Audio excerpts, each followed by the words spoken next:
Hi, my name is Bill, and today I'm going to be showing you how to replace the door strike screw on your washer.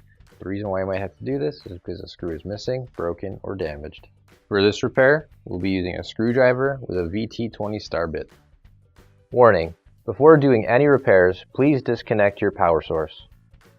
So this will be the washer that we're using for this demonstration. It's a Kenmore, and keep in mind yours at home might be a little bit different than what we've got here, but the same technique should still apply. So we're going to open up our washer door here, and you'll see here on our door strike there's a screw up on the top. We're missing the one on the bottom, which makes the door strike a little bit loose, so it could have an issue with closing at times.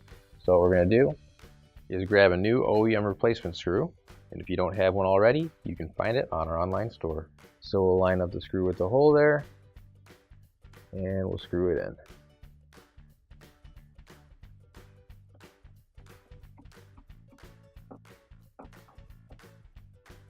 And once that's secure, you can close it and test it out, but then your repair is complete. Finally, don't forget to plug in your appliance. If you need to replace any parts for your appliances, you can find an OEM replacement part on our website, PCApplianceRepair.com. Thanks for watching, and please don't forget to like, comment, and share our video.